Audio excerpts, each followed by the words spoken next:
माँ Gayatri recording studio. कान छो दीवाना तोहर, कान छो दीवाना तोहर, बाथरूम में घुस के।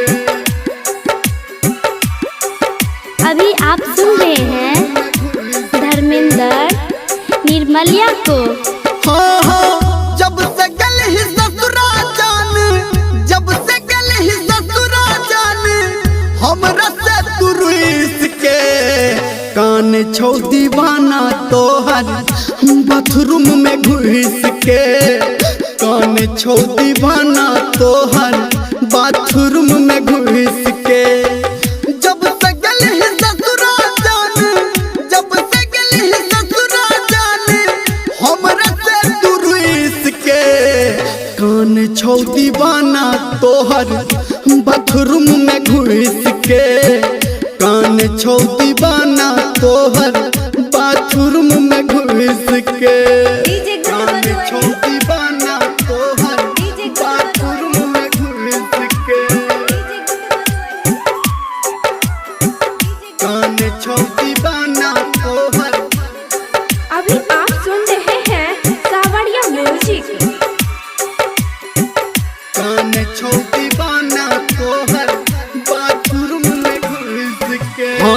हाल की बतबौ तोरा, हालिया में हाल के। हकन कन के हमर आँख दुनू एना लगे। हकन कन के हमर आँख दुनू एना लगे। हाल की बतबौ तोरा, हालिया में हाल के।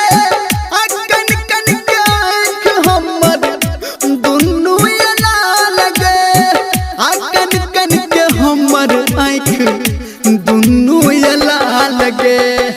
जब से एलौ तोरा हम, जब से एलौ तोरा हम, दुल्हा के दुइस के। कान छो दीवाना तोहर, बाथरूम में घुस के। कान छो दीवाना तोहर, बाथरूम में घुस के। कान छो दीवाना तोहर, बाथरूम में घुस के। कान छो दीवाना तोहर।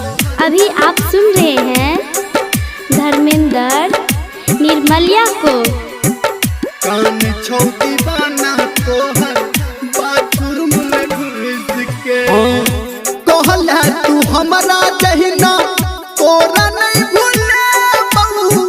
आ दूर जाके हम तोरा खूबे याद बहू। आ दूर जाके हम तोरा खूबे याद गे जान।